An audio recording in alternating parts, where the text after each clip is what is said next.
BSP pharmacy भाई नमस्कार आप सभी लोगों को। स्वागत है आप सभी लोगों का बीएसपी फार्मेसी में। तो क्या हाल चाल भाई आप सभी लोगों के। आई होप आप सब लोग बहुत बढ़िया होंगे, बेहतरीन होंगे और एकदम मजे में होंगे भाई। कैसे भाई आप सभी लोग, एकदम बढ़िया। चलिएगा, तो आज हम लोग अपना लास्ट पेपर यानी कि अपना जो 2019-20 का जो पेपर है उसको बेसिकली डिस्कस करने वाले हैं प्यारे बच्चों। तो बिना समय को व्यर्थ करते हुए शुरू करते हैं अपना आज का ये सेशन, जहां पर हम लोग अपना क्या है लेटेस्ट यानी कि 19-20 वाला पेपर डिस्कस करके हमारी PYQ के डिस्कशन सेशन की सीरीज को खत्म कर देंगे। ठीक है, अब इस प्रीवियस ईयर क्वेश्चन पेपर में अगर जो सीरीज में आप देखेंगे तो हम लोग क्या है बेटा, बेसिकली हमारा 2019 वाले सेशन का यानी कि जो 18-19 में पेपर हम लोगों को देखने को मिला था, इस पेपर को अपना बस जस्ट डिस्कस करने वाले हैं। यहाँ पर अगर जो आप लोग देखोगे तो जो 2018-19 में जो पेपर आया था, इस पेपर को जस्ट अब हम लोग पढ़ेंगे। ठीक है जी, पेपर पैटर्न वही था, पेपर फॉर्मेट वही था, चीजें वही थी, सब कुछ वही था। जस्ट यहाँ पर क्या है कि आप लोगों के क्वेश्चंस जो हैं भाई वो तो हम लोगों को डिस्कस करने पड़ेंगे। अब अगर जो मैं यहाँ पर इस पेपर की बात करता हूं तो ये पेपर भी बड़ा ही सिंपल सा आप लोगों के लिए आया था। मतलब कि ऐसा कुछ हार्ड या ऐसा कुछ टफ इस पेपर में भी नहीं था। मैं स्टार्टिंग में ही आपको बता देता हूं, क्योंकि कि आप लोगों के लिए जो नहीं पढ़ा है उसके लिए बहुत हार्ड था। ठीक है जी, देखिएगा जरा यहां पर अगर जो आप लोग आएंगे पहले सेक्शन के ऊपर, section number A, right a short note on resonance structure of benzene. Benzene के रेजोनेंस स्ट्रक्चर के ऊपर शॉर्ट नोट लिखना है। तो जब रेजोनेंस कोकलेस स्ट्रक्चर ऑफ बेंजीन के बाद जब रेजोनेंस स्ट्रक्चर ऑफ बेंजीन आया था तो वो पूरा का पूरा जो एक स्लाइड पर मैंने आपको बताया हुआ है सब कुछ यहां पर आप लोगों को लिख देना है। अगला क्वेश्चन है give the structure and uses of जिस सैकरिन, सैकरिन का स्ट्रक्चर एंड यूजेस के बारे में बताना है। आर्टिफिशियल शुगर जो आपका है ना, DDT, BSC, chloramine and saccharin, तो वहां से आपका ये क्वेश्चन बेसिकली आया है, जिसके अंदर जस्ट आपको सैकरिन का मॉलिक्यूलर फॉर्मूला, उसका स्ट्रक्चर, बेसिक इंट्रोडक्शन एंड दो यूजेस जस्ट यहां पर आपको लिखने हैं। अगला question what are phenol, give physical properties of it. Phenol क्या होते हैं, इसका स्ट्रक्चर भी बना दीजिएगा, फिनोल का इंट्रोडक्शन भी लिख दीजिएगा, और फिनोल की जो प्रॉपर्टीज होती हैं, दो फिजिकल और दो केमिकल प्रॉपर्टीज लिख दीजिएगा। बट यहाँ पर खाली फिजिकल प्रॉपर्टीज पूछी गई है, यानी कि भौतिक अभिक्रियाएं, तो खाली फिजिकल प्रॉपर्टीज भी दो लिख करके आप लोग छोड़ सकते हैं। आगे बात करते हैं बेटा जी, give resonance structure and uses of the resorcinol. Resonance structure क्या होता है रेसेनिकोल का, इस क्वेश्चन पे हम लोग दो पेपर, जब दूसरा नंबर का जब पेपर हम डिस्कस कर रहे थे वहां पर भी रुके थे।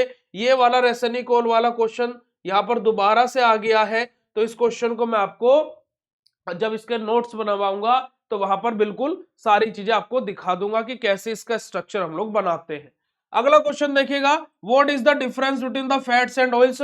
फैट्स एंड ऑयल्स के बीच में डिफरेंस क्या होता है, तो जो 6 डिफरेंस बिटवीन का मैंने आपको चार्ट बनवाया हुआ है वो यहां पर बस आपको चार्ट बना देना है। आयोडीन नंबर या फिर आयोडीन वैल्यू हमारा क्या होता है कि 100 ग्राम फैट से ऑयल के साथ में कितने नंबर ऑफ आयोडीन हमारा बाइंड अप होता है, ये हमारा आयोडीन वैल्यू होता है। आयोडीन वैल्यू की सहायता से हम पता लगाते हैं कि कितने नंबर ऑफ फैटी एसिड्स हमारे क्या है फ्री फॉर्म में प्रेजेंट है। अगला हमारा एसिटाइल वैल्यू से क्वेश्चन आया है कि हमारा एसिटाइलेट 1 ग्राम फैटी ऑयल को एसिटाइल करने के बाद एसिटाइलेटेड 1 ग्राम फैटी ऑयल को सपोनिफाई करने के लिए वहां पर जो हमारा प्रोड्यूस एसिटिक एसिड होता है उसको न्यूट्रलाइज करने के लिए कितने मिलीग्राम पोटेशियम हाइड्रोक्साइड की आवश्यकता पड़ेगी, यही हमारी एसिटाइल वैल्यू होती है और उसके सिग्निफिकेंस भी यहाँ पर आपको बताने हैं। What are the uses of the triphenyl methane, polynuclear hydrocarbon का लास्ट टॉपिक आपका ट्राइफिनाइल मीथेन से आपका क्वेश्चन है, तो उसके यूजेस के बारे में बात हुई है। तो ट्राइफिनाइल मीथेन का स्ट्रक्चर एंड यूजेस यहाँ पर दोनों चीजें आपको बतानी पड़ेगी। ठीक है जी, आगे बात करते हैं बेटा जी हमारा give physical and chemical properties of the naphthalene. Naphthalene की फिजिकल और केमिकल प्रॉपर्टीज क्या होती है इसके बारे में हमें बताने की भौतिक और रासायनिक अभिक्रिया। 2 नंबर का क्वेश्चन है, बेसिक इंट्रोडक्शन भी लिखेंगे नेफ्थलीन का, फिर 2 फिजिकल प्रॉपर्टी और 2 केमिकल प्रॉपर्टी बता करके यहां पर मामले को खत्म कर देंगे। और last question define cycloalkenes. Cycloalkane क्या होता है, जो साइक्लोएल्केन का इंट्रोडक्शन पार्ट पहली स्लाइड जब आपको 5 यूनिट की मैं पढ़ाता हूं तो उस पहली स्लाइड को पूरा यहां पर आपको साइक्लोएल्केन के लिए लिखना पड़ेगा। और इन 10 में से जे बस ये रेसनिकोल वाला क्वेश्चन अभी होल्ड पर रख दिया जाए, जो कि मैंने नहीं पढ़ाया है ऑब्वियसली, बट मैं आपको इसको करा दूंगा अभी कल ही। बट रिमेनिंग जितने भी क्वेश्चन हैं वेरी इजी पीजी, यहां पर कोई भी बच्चा ऐसा नहीं होगा, मैं गारंटी से बोल सकता हूं, मेरा बच्चा जो भी है वो ये बोल रहा होगा ये कुछ पेपर है क्या, ये तो बच्चों वाले पेपर है। बिल्कुल ऐसा ही आपके दिमाग में देखने को आपको मिल रहा होगा। अब देखिए आप लोगों को लग रहा है कि पेपर बड़ा इजी है, बट उसके बाद में भी अगर जो आप पेपर अच्छा नहीं करके आए तो बेटा जी आपसे बेकार बच्चा कोई नहीं होगा फिर इस दुनिया में, इस बात को ध्यान रखिएगा। क्योंकि आपकी ऑर्गेनिक की तैयारी ऐसी कराई हुई है कि ऑर्गेनिक आपकी उंगलियों पर नाच रही है इस टाइम पर, अब बस उसको उंगलियों पर नचाते रहना है। ठीक है, ऐसा मत हो देना कि उंगलियां ही टूट जाए, ऐसा मत करवा देना बस एग्जाम वाले दिन। 10 नंबर वाले क्वेश्चन में पहला क्वेश्चन है explain aromatic electrophilic substitution reaction in benzene with respect to the halogenation with mechanism. अब यहां पर देखिएगा बेटा जी इस क्वेश्चन को हम लोग किस तरीके से लिखेंगे। इस क्वेश्चन में हम लोग सबसे पहले बेसिक इंट्रोडक्शन अबाउट बेंजीन बताएंगे, और फिर हम लोग यहां पर बताएंगे कि हमारा क्या है, क्या इफेक्ट होता है सब्स्टिट्यूएंट का बेंजीन की रिएक्टिविटी के ऊपर, और फिर तीसरे फेज में हम एंटर करेंगे तो यहां पर हम लोग लिखेंगे क्या, हमारा halogenation of benzene with its mechanism, जहां पर हम लोग Cl के साथ में रिएक्शन करके दिखाते हैं, है ना, हैलोजन कंपाउंड के साथ में मैकेनिज्म भी यहां पर लिखेंगे, हमारा इलेक्ट्रोफाइल का जनरेशन होना, कार्बोकैटायन इंटरमीडिएट का फॉर्मेशन होना हमारा, और लॉस ऑफ प्रोटॉन होना, ये सारी की सारी चीजें हम लोग दिखा देंगे। साथ ही साथ यहां पर एक और काम करेंगे, जो बच्ची कुछ 4 और रिएक्शन है आपका, नाइट्रेशन, सल्फोनेशन, फिर लगाफ्ट एल्काइलेशन, फिर लगाफ्ट एकाइलेशन, उन रिएक्शंस को भी जस्ट आपको बस रिएक्शन लिखनी है, उसके अलावा उनका मैकेनिज्म नहीं लिखना है। तो इससे क्या होगा कि आपका ये आंसर थोड़ा और बड़ा एंड प्लस आपका अट्रैक्टिव लगेगा। तो ये सारा काम आपको इस आंसर के अंदर करना है। ठीक है जी, अगला क्वेश्चन है give structure, synthesis, reaction and uses of anthracene derivatives. Anthracene derivative का स्ट्रक्चर, यूजेस और एंथ्रेसिन डेरिवेटिव से क्वेश्चन पहले भी आया है, तो इस वजह से मैं बोलता हूं कि अगर जो ऐसा क्वेश्चन आपको देखने को मिले और आप डेरिवेटिव मान लो बाय चांस भूल गए, जो कि पढ़ाया है मैंने बट आप भूल गए, तो आप यहां पर खाली एंथ्रेसिन के बारे में लिख दीजिएगा। ठीक है जी, अगला क्वेश्चन है आपका explain Baeyer strain theory, stability of cycloalkane and its give its limitation. भाई पहले भी बताया है, 5 यूनिट से 7 और 10 नंबर में क्वेश्चन आएगा, याद रखना। 3 थ्योरी है, Baeyer strain theory, Moffitt's modification and Mohr's and स्कोस थ्योरी। भाई इन तीनों थ्योरीज को देख लेना, 7 या 10 नंबर पक्के हैं, ज्यादा बड़ा नहीं है। गन शॉट भी कराने वाला हूं आज ही शाम को, तो वो देख लेना, मोर देन सफिशिएंट है जी। ठीक है जी, अब मैं अगर जो इन 3 क्वेश्चन में से 2 क्वेश्चन अटेम्प्ट करता तो मैं पहला और तीसरे नंबर वाला अटेम्प्ट करता, दूसरे वाला नहीं करता, पर करने को तो मैं तीनों ही कर सकता हूं, और मेरा बच्चा भी 100% तीनों ही क्वेश्चन अटेम्प्ट कर सकता है, इसमें भी कोई भी दो राय वाली बात नहीं है। कर सकते हो नहीं कर सकते हो, एक बार फटाक से हर्ट वाला इमोजी भेजो चैट सेशन में। कर सकते हो नहीं कर सकते हो, कर सकते हो नहीं कर सकते हो, यस और नो, फटाक से चैट सेशन में कंफर्म कीजिएगा। आगे बात करते हैं बेटा जी, आगे बात करते हैं हमारा सेक्शन नंबर सी के बारे में। देखिए सेक्शन नंबर सी में हमारा कोई भी 5 क्वेश्चन अटेम्प्ट करने होते हैं, जहां पर पहला क्वेश्चन है give the structure and uses of DDT, BSc, chloramine. Saccharine ऊपर 2 नंबर में आ गया, डीडीटी, बीएससी और क्लोरामाइन यहां पर पूछ लिया। तो मैंने आपको जब डीडीटी, बीएससी, क्लोरामाइन पढ़ाया था, याद करना उस लेक्चर को जाकर के देख लेना कि बेटा जी कोई भी 2 या 3 7 नंबर में पूछ लेगा, वरना अकेला पूछेगा तो 2 नंबर में पूछेगा, जाकर के देख लीजिएगा। ठीक है जी, अगला question define aromatic amine and give resonance structure of aniline, explain basicity of aromatic amine and effect of substituent. भाई कितनी बार बताऊं ये क्वेश्चन, यहीं से ही आपको पता लग गया होगा, कम से कम 20 से 22 नंबर के क्वेश्चन आपको मैं ऐसे बता चुका हूं। ये जो previous year question paper discuss कर रहा हूं, जो आपके इस बार भी आने ही है, 20 से 22 नंबर का। देखो कौन कौन से, पहला आपका क्या है, मैं आपको बोलूं तो effect of substituent on the acidity of carbophenol, है ना, वाई फिनोल इज एसिडिक, या फिर effect of substituent on the acidity of phenol, और अमाइंस वाला बेसिसिटी ऑफ अमाइन वाला, इन दोनों में से क्वेश्चन आएगा 7 नंबर में। 10 नंबर में या 7 नंबर में क्वेश्चन कहां से देखने को मिलेगा, 5th यूनिट के स्कॉच मोर थ्योरी, है ना, आपका बेयरस्टेइन थ्योरी, और हमारा क्या मोफिट्स मॉडिफिकेशन मेथड से। ठीक है, 7 या 10 नंबर यहां से, तो 10 से 17 नंबर कंफर्म हो गए, 17 नंबर हो गए यहां तक। उसके बाद में तीसरा क्वेश्चन मैंने आपको क्या इंपोर्टेंट लिखवाया हुआ है, बेसिकली आपका क्या है, effect of substituent on the reactivity of benzene और chemical reaction of the benzene. 7 या 10 नंबर में यहां से क्वेश्चन आएगा। 27 नंबर का कॉन्सेप्ट आपको ऑलरेडी बता चुका हूं, जो कंफर्म है, आना ही आना है, जो आपको पता है बता चुका हूं, आना ही आना है, तो इनको तो बिल्कुल तैयार कर लो अभी से ही। ठीक है, ये क्वेश्चन नहीं जाने चाहिए कहीं भी। Explain the principle involve in the determination of saponification value of the fats and oils. हमारा क्या है, फैट्स एंड ऑयल्स के अंदर हमारा सपोनिफिकेशन वैल्यू क्या होता है, 1 ग्राम फैटी ऑयल को कंप्लीटली सपोनिफाई करने के लिए कितने मिलीग्राम पोटेशियम हाइड्रोक्साइड की आवश्यकता पड़ रही है, वही हमारा सपोनिफिकेशन वैल्यू होता है। सपोनिफिकेशन वैल्यू जो भी पढ़ाया है, जितना भी पढ़ाया है, सब कुछ यहां पर आपको लिख देना है। अब यहां पर एक और 7 नंबर का क्वेश्चन और जोड़ लो। देखो या तो 2-2 नंबर में 3 आ जाएंगे या फिर 7 नंबर में 1 आ जाएगा। क्या है? Analysis of fats and oils के अंदर से एसिड वैल्यू है ना, आपकी ester value, saponification value, acetyl value, iodine value और आरएम वैल्यू, इन 6 के 6 वैल्यूज को पढ़ लेना। 7 या फिर 2 नंबर में 3 क्वेश्चन या फिर 7 नंबर का एक क्वेश्चन जरूर से जरूर देखने को मिलेगा। 34 नंबर पक्के, जो कि तुम्हें पास करा देंगे। ठीक है भाई, 70 में से तुम्हारे 34 नंबर आ गए, 25 तुम्हारे प्रैक्टिकल के, तो 60 नंबर बन गए ना। 22 तुम्हें वहां पर मिले, मान लो 30 तुम्हें यहां पर मिले, तो 52 बन गए ना, पास हो गए ना। यही ओरली पास करा दिया। इतने क्वेश्चन को तो तैयार हर एक बच्चा कर सकता है। ठीक है जी। अगला question, why phenol are acidic in nature, explain effect of substance on the acidity of phenol. लो, एसिडिक नेचर भी पूछ लिया और बेसिसिटी भी पूछ लिया, दोनों ही पूछ लिया, या तो दोनों ही पूछ लिए भाई। अब देखो यहां पर जो मेरा बच्चा है बेसिकली वो ये चारों के चारों क्वेश्चन अभी तक अटेम्प्ट कर चुका होगा, वो ऑप्शन वाले पढ़ेगा भी नहीं। What is the principle and procedure involve in the estimation of acid value of the fats and oils. भाई देखो 2 क्वेश्चन ऊपर थे 2-2 नंबर वालों में, ये एनालिसिस वाले, फैट्स एंड ऑयल्स की वैल्यूज वाले, और 2 साथ साथ में भी आ गए, 18 नंबर का आ गया यहीं से ही। तो देखो यही तो चीज मैं बोल रहा हूं कि जो टॉपिक्स मैं बता रहा हूं ये आपको भरपार देखने को मिलेंगे। आपके 4-5 टॉपिक ही बताए, और अभी तो पूरा सिलेबस सीवाई की तो लेकर के नहीं आया, वरना तुम बोलोगे पेपर तो ये तो मैं पहले ही दे चुका हूं। ठीक है, कल से सीवाई क्यू आना स्टार्ट हो जाएंगे, और सीवाई क्यू आना स्टार्ट हो जाएंगे कल से, याद रखिएगा ऑर्गेनिक के। अगला question, give structure, synthesis and importance of the diphenyl methane. क्या इन दोनों क्वेश्चनों को नीचे वालों को पढ़ने की जरूरत है, आप मुझे बताइएगा। अच्छा चलो एक काम करो, देखो स्कॉच मोर थ्योरी यहां पर पूछ लिया। मैंने अभी आपको 5 क्वेश्चन बताए, 5 क्वेश्चन बताए, उसमें से काउंट करो कितने नंबर का इस पेपर में आया। 5 क्वेश्चन बताए मैंने आपको क्या बताया, एसिडिटी वाला क्वेश्चन फिनोल से और बेसिसिटी ऑफ अमाइन से। जरा काउंट करते रहना, कहां गया, ये रहा 7 नंबर, 14 नंबर।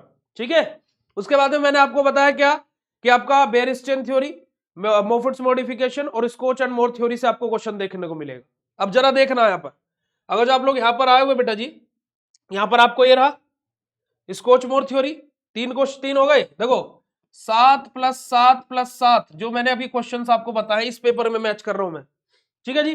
अब यहां पर आ जाओ, बेयरस्टेइन थ्योरी ये रहा, 10 नंबर और जोड़ दो इसमें। कितने का मैच हो चुका है उन 5 क्वेश्चन में से? खाली 1 2 3 4 क्वेश्चन मैच हो चुके, 31 नंबर का मैच हो चुका है।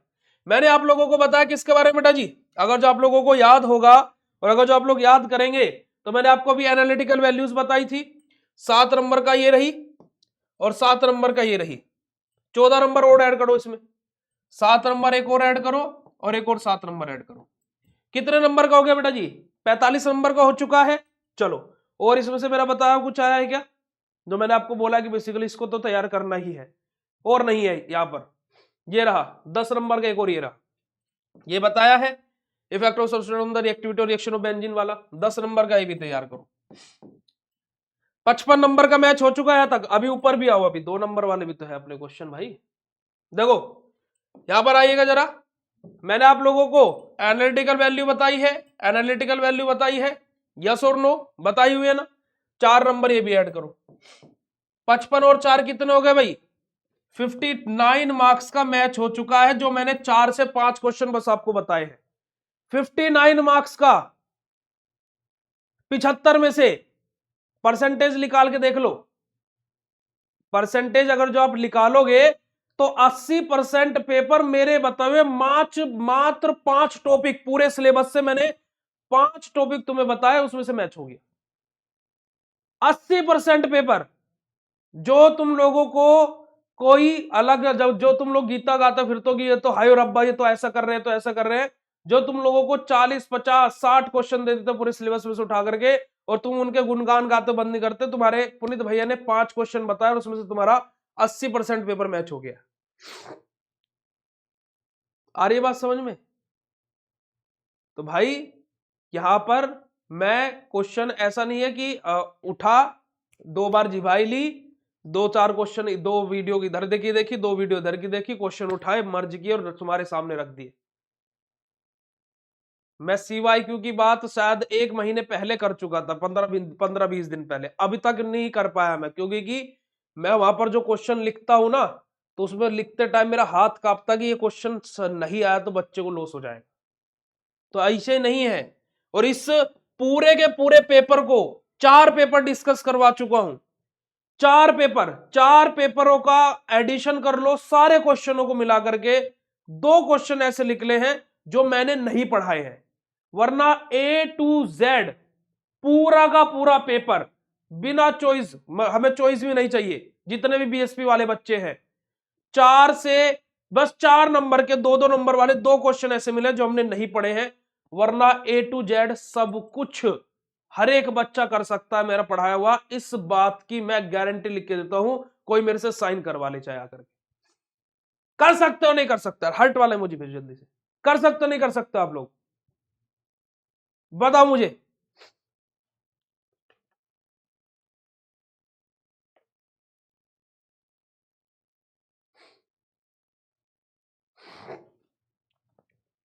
बताओ अगर जो मैं कुछ गलत बोल रहा हूं तो।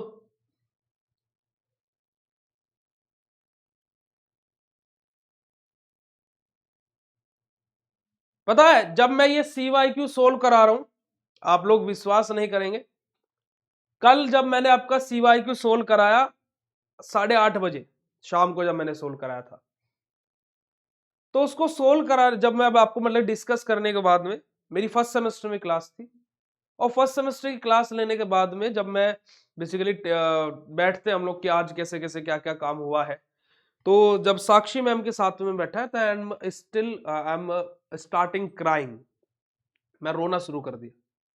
मतलब रोना का मतलब ऐसा नहीं कि वो कि कुछ दुख में, मतलब कि खुशी वाले आंसू होते हैं ना, वो छलक पड़े। तो बोल रहे कि क्या मतलब क्या हो गया भाई आज ऐसे इतना इमोशनल कैसे। तो मैं बोला कि मैं पिछले 4-5 महीने से जो बच्चों के साथ में अपने ऑर्गेनिक केमिस्ट्री को लेकर के मेहनत कर रहा था, इस बार ऐसा लग रहा है कि वो रंग लाएगा। मतलब इस बार ऐसा लग रहा है कि चाहे और अदर सब्जेक्ट में बैक तो किसी की आने नहीं चाहिए, पर मुझे इस बार ऐसा गट फीलिंग आ रही है मैम कि मेरा बच्चा जो भी मेरे से पढ़ा है, चाहे वो यूट्यूब पे पढ़ाओ चाहे ऐप पे पढ़ाओ, ऑर्गेनिक में बैक नहीं आने वाली, वरना और कहीं में भी बैक आ जाए, मैं ऑर्गेनिक में नहीं मान सकता कि किसी की बैक आ सकता है जो मुझसे पढ़ा है, चाहे कहीं भी पढ़ाओ, चाहे यूट्यूब पे पढ़ाओ चाहे ऐप पे पढ़ाओ। इस बार बच्चों की तैयारी ऐसी है। तो हम लोग कि अब ऑर्गेनिक की क्लासेस बंद कर रहा हूं, मगर नहीं, अभी तो मेन चीजें तो प्रोवाइड रह ही रही है बच्चों को। यानी कि अभी तो आप बोल रहे थे कि हो गया, मैं कहा अभी तो बच्चों को पेपर देना बाकी रह रहा है। कह रही पेपर कौन सा, मगर जो इस साल पेपर आएगा वो। क्या सर बहुत बड़ा रिस्क ले रहे हो, मगर नहीं, 3 सेट दूंगा और उन 3 सेट में से पूरा पेपर बच्चों को फंसने वाला है। बच्चों को 75 में से बोला है 70 नंबर का वहीं से आएगा। अब 75 का तो मैंने प्रोमिस नहीं किया, बट 70 का बच्चों को वहीं से देखने को मिलेगा। तो इस बार मुझे अंदर से पहली बार देखो, तीसरी बार पढ़ा रहा हूं मैं, मतलब कि तीसरे बैच में पढ़ा रहा हूं मैं ऑर्गेनिक केमिस्ट्री। 2022 में पढ़ाया, सॉरी 2023 में पढ़ाया, फिर 24 में पढ़ाया, 25 में आप लोगों को पढ़ा रहा हूं। पहली बार मुझे किसी बैच में फीलिंग आई है कि ऑर्गेनिक में बच्चे इस बार फाड़ने वाले हैं। अच्छा, कितने बच्चों को ऐसा लगता है कि फाड़ने वाला है, एक बार चैट सेशन में ओपी लिख करके दिखा दो। वाकई में पहली बार मुझे फीलिंग आई है तीसरे साल में आकर के कि ऑर्गेनिक केमिस्ट्री में मैंने जो मैं बच्चों को देना चाहता था, जो मैं बच्चों को तैयारी करवाना चाहता था, जो मैं बच्चों को प्रिपरेशन कराना चाहता था, वो प्रिपरेशन मैंने कराई।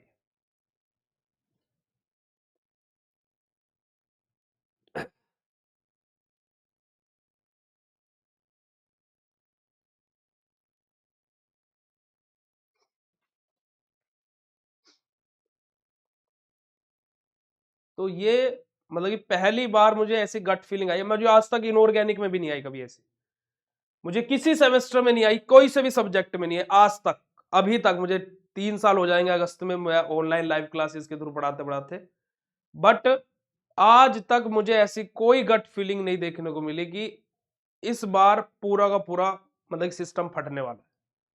पहली बार ऐसी गट फीलिंग आ रही है मुझे कि इस बार चाहे कोई भी बच्चा हो जो मेरे से पढ़ा हुआ है, वो इस सब्जेक्ट में तो मात नहीं खाएगा। इस सब्जेक्ट का पेपर देखने के बाद में जब उसके हाथ में पेपर आएगा तो वो सबसे पहला जन होगा जिसे वो याद करेगा, वो मैं होऊंगा कि बस पुनीत भैया हो गया पेपर, थैंक यू। वो पेपर देखते के साथ ही ये बोलेगा। ये मैं इस बार गारंटी के साथ बोल रहा हूं।